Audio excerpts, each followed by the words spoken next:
Shalom, shalom, frères et sœurs en Christ, et bienvenue à la Rhapsodie de ce mardi 17 octobre 2023. Rhapsodie écrite par le pasteur Chris Oyakilome, et la lecture vous est offerte par les vérités de l'Évangile. Le thème d'aujourd'hui est la lumière pour les nations. Alléluia. Le verset est pris de Philippiens 2, versets 14 à 15 qui nous dit « Faites toutes choses sans murmure, ni hésitation, afin que vous soyez irréprochables et purs, des enfants de Dieu, irrépréhensibles, au milieu d'une génération perverse et corrompue, parmi laquelle vous brillez comme des flambeaux dans le monde. » Alléluia. Le pasteur Christ dit, il y a tellement de pauvreté dans le monde qui ne devait pas être. La pauvreté ne vient pas de Dieu. Elle est artificielle. La pauvreté et la méchanceté dans le monde sont dues à l'égoïsme de l'homme. Et c'est parce que Satan a introduit cet égoïsme dans le cœur de l'homme. Il est responsable des ténèbres de notre monde. Alléluia. Mais grâce soit rendue à Dieu. La Bible nous dit que bien que les ténèbres couvrent la terre et l'obscurité et les peuples, nous devons nous lever et briller. On peut le lire dans Ésaïe 60, versets 2 à 3. Dieu nous a envoyé l'Église de Jésus-Christ comme lumière pour les nations, et en ces derniers jours, nous brillerons avec une intensité maximale. Alléluia. C'est le moment pour nous, en tant que peuple de Dieu, d'utiliser ce que Dieu nous a donné et de prendre notre place en tant que lumière du monde. La Bible dit, dans Psaume 74, verset 20, « Les lieux sombres du pays sont pleins de repères de brigands. » Alléluia. Mais lorsque nous prenons notre place, il n'y a aucune force, aucun adversaire ou adversité sur terre qui puisse nous résister. Alors levez-vous et brillez. Impactez votre monde. Vous êtes l'espoir et la solution dont le monde a besoin. Le Seigneur vous a envoyé pour apporter la gloire, l'excellence et le sens à la vie de ceux qui vous entourent. Vous êtes ses mains d'amour, de miséricorde et de compassion envers votre monde. Alléluia, alléluia. La rhapsodie d'aujourd'hui est vraiment intéressante. Alléluia. Il nous parle du fait que nous sommes la lumière de ce monde.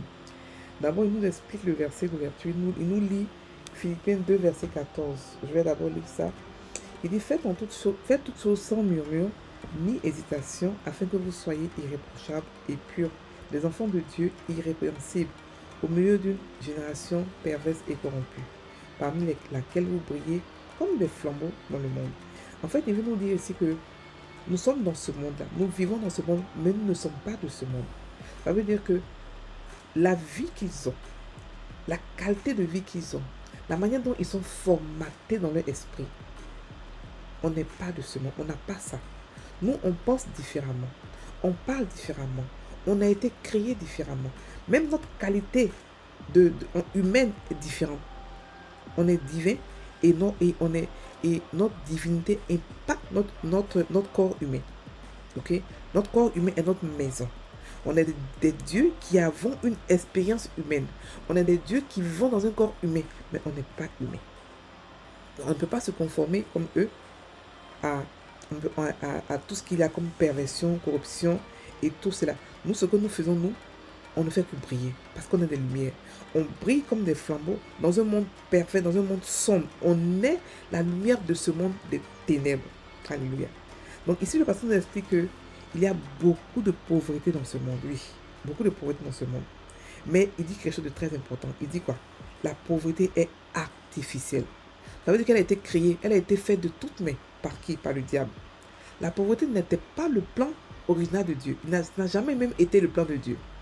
La pauvreté a été créée de toutes pièces par le diable qui est là pour détruire, pour tuer, pour faire tout, pour égorger, pour tout. Dieu, dans son plan, a fait que chacun de nous naît avec sa richesse. Le monde est assez grand pour nous tous. Ceux qui disent ceux qui nous font croire que le monde est trop petit, on est trop peuplé, c'est faux. C'est faux. J'ai vu une étude où on nous disait que si chacun de nous, le monde entier, 8 milliards de personnes que nous sommes, si chacun de nous utilise 1000 mètres carrés, chacun de nous, on va même pas couvrir tout le Brésil. Si 8 milliards de personnes utilisent 1000 mètres carrés pour vivre, On va pas couvrir le bruit. Ça veut dire que le monde a été fait en sorte que Dieu a fait un monde parfait. Il ne met pas les gens au monde en désordre, comme quoi il est surpeuplé au ciel, il ramène des gens là-bas, des gens ici. Non. Il nous met ici, il nous donne aussi ce qu'il nous faut pour vivre ici. Mais si on n'en trouve pas, c'est que quelqu'un d'autre a volé ce qui nous appartient. La preuve, quand un enfant naît, il naît avec son lait.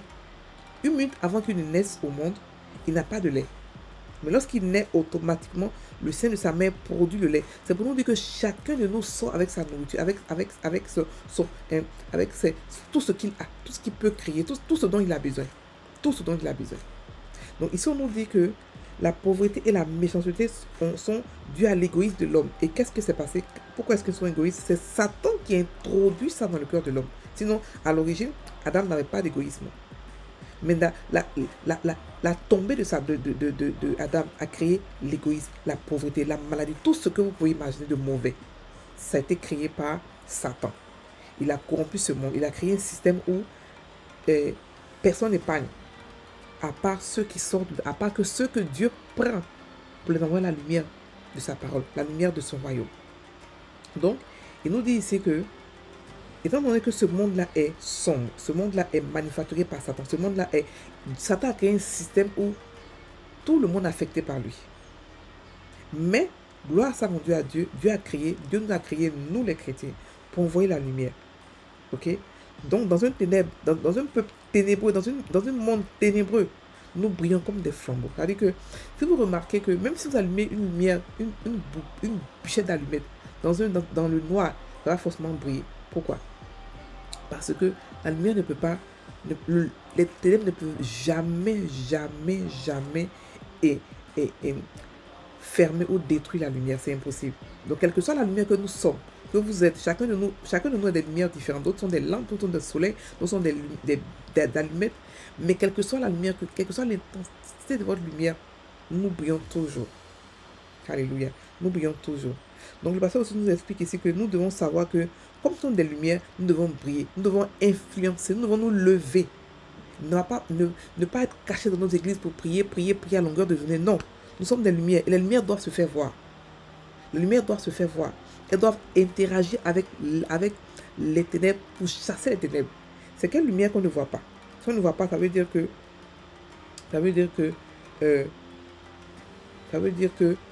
on n'a pas vraiment de lumière. Donc, dans ces derniers temps, Dieu veut que nous brillons, mais nous brillons de manière maximale, de manière spéciale, de manière maximale. C'est-à-dire que toute la lumière doit sortir au travers de nous, les derniers chrétiens. Oui, nous sommes les derniers chrétiens. Parce que l'enlèvement est très proche. Donc, Dieu veut que nous puissions briller dans tous les domaines de notre vie. Que ce soit dans la prospérité, dans la santé, dans la vie de tous les jours, dans les familles et tout ça, pour montrer son amour, pour montrer sa puissance. Alléluia. Donc, nous devons prendre ce que Dieu nous a donné comme outil, la lumière de ce monde. Nous devons prendre place en tant que lumière de ce monde. Et nous devons savoir qu'il n'y a rien en face de nous, aucune force. Nous sommes les seuls qui pouvons détruire Satan. Nous sommes les seuls qui pouvons le chasser, qui pouvons détruire ses œuvres et le chasser. Donc nous devons savoir qui nous sommes, nous positionner en tant que lumière et protéger ce monde-là. Oui, ce monde n'a pas de protection à part nous.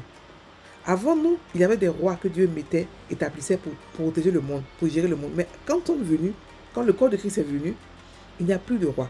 C'est nous qui sommes aux commandes. C'est à nous que ce monde appartient. Donc nous devons nous lever et briller, impacter notre monde.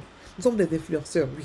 Nous devons impacter notre monde pour montrer la lumière, pour montrer le bon exemple. Aujourd'hui, il y a tellement d'enfants qui ont des exemples, qui ont des rôles modèles, des gens qui n'ont pas de sens. Aujourd'hui, l'autre fois, il y avait une femme qui vendait son eau de bain. Il y a des trucs qui sont invraisemblables qui se passent sur Internet. Mais si nous, les chrétiens, on se cache, qui va influencer ces jeunes-là? Qui va les influencer? Si nous, on se cache, qui va les influencer? Nous devons comprendre que nous sommes les mains d'amour de Dieu. Nous sommes sa miséricorde. Nous sommes remplis d'amour, de compassion envers ce monde. Nous devons apporter l'excellence, la gloire, la paix.